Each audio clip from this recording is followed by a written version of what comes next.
In the United States of America, in the state of Ohio, about 45 minutes northwest of Cincinnati, there is a large but sparsely populated farming community known as Oregonia. Some of you who have an interest in motorcycles may have heard of it before, as the community is famous for its hills and holds the annual Devil's Staircase hill climb, where motorcyclists ride their bikes up a very steep hill. It's a lot more fun than it sounds, and it brings in a lot of money and excitement to what is normally a very boring area. Oregonia is actually a pretty interesting place for being so small and secluded. The guy who invented pop tabs, the thing on top of soda cans that opened them, lived there. He was an industrialist by the name of Ralph J. Stolle. There were also a few interesting experiments held at the farm. It was one of the first to try and breed beefalo, cattle-buffalo hybrids that were supposed to be healthier, reproduce faster, stuff like that. This story is about a similar experiment. If any of you pass through Oregonia, you can confirm this story with locals, but you'll have to press them somewhat. The older folks won't talk about it, but people between 15 and 30 will have a story or two. Ask them about the unmarked, unnamed gated-off road above Turtle Creek Cemetery. Ask them about the facility at the end of that road, and what it used to be used for. Ask them about Baboon Lane. Mostly, you'll hear the official story.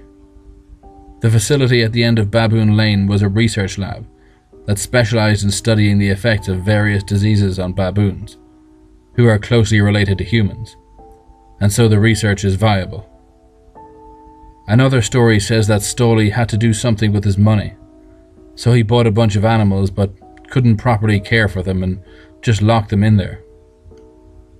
The younger kids will tell you different local legends. My favorite is that it's a storage facility for some kind of government black ops organization, storing something like the Ark of the Covenant or something. The occasional ghost haunting story is to be expected. So are aliens and such. It is a farm after all, and I'm sure I believed one of those stories at one point.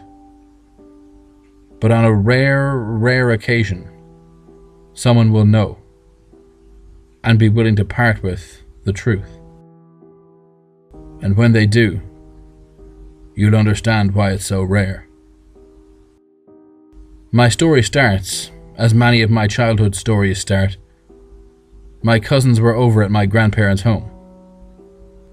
At the time, Oregonia had little to no internet or cable. We actually had to play outside back then. There were 6 of us. My cousins Matt, Shane, Ethan, Tori and Monique, and me.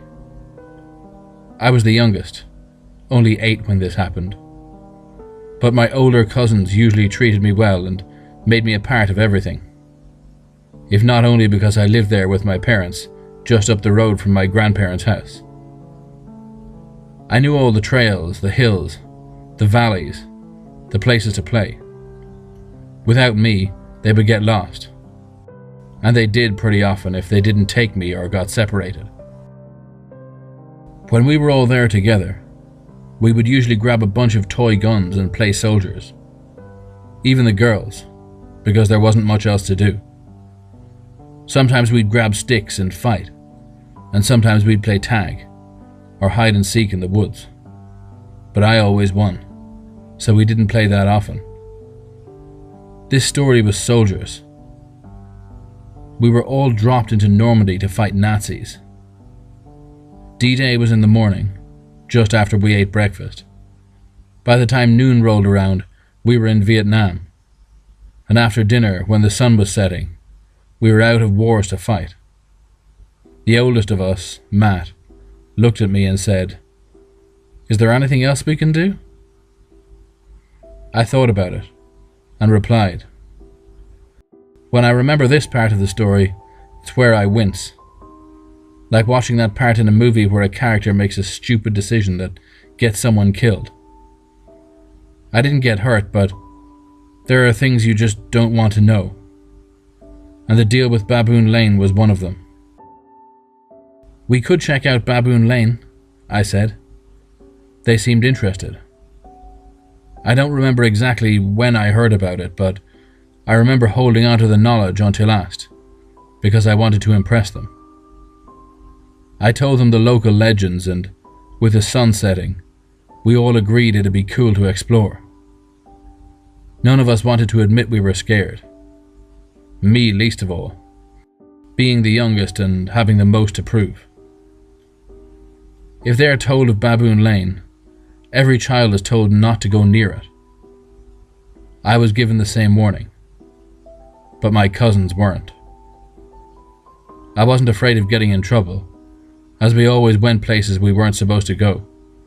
Abandoned warehouses, caves, construction sites, and so on.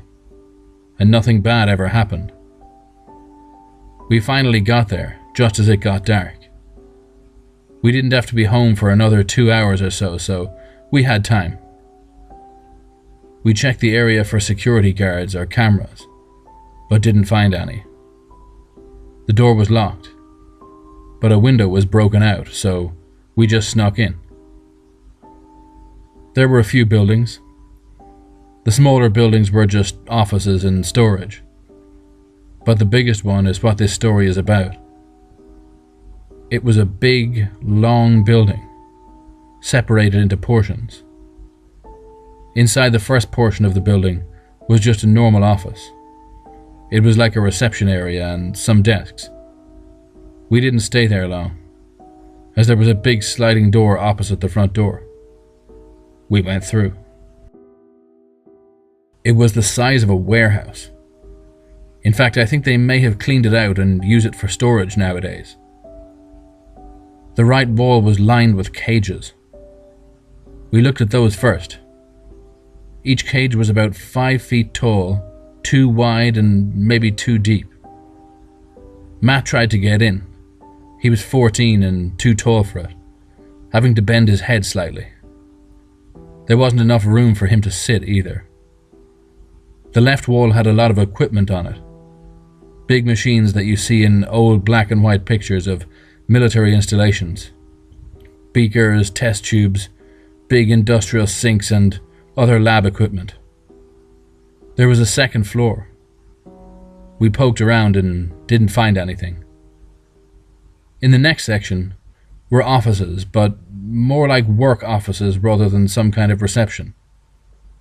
The next was a kind of loading dock and warehouse. We poked around the work offices, breaking into desks. Whoever worked there had cleaned out in a hurry, as most of the contents of the desks were still there. That's when we found it.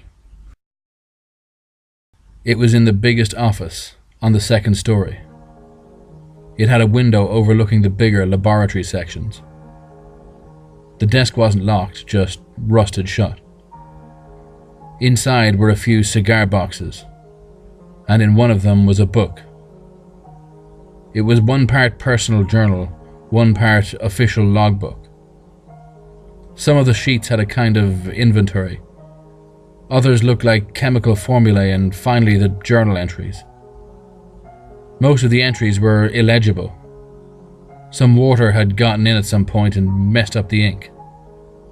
Some were fine though. My cousin Shane laid it out on the table and read what he could out loud. Most of the dates were from late 1959 to early 1960. "Shipment of 60 baboons came in today from all over the country," one of the first ones said. Quite a few of the first entries were like that. They had to have had a few hundred, but they could probably only hold 20 or so at a time. "Baboon 19-5 was restless today. Side effect of 020.1. There were a few like this.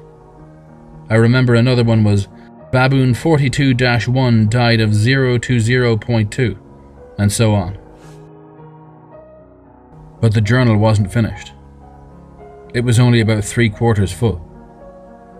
Whoever was writing the journal had probably a dozen more, finished, in storage somewhere. Some of the last entries were pristine. I can still see Shane reading them with Matt and Monique peeking over his shoulder with their flashlights.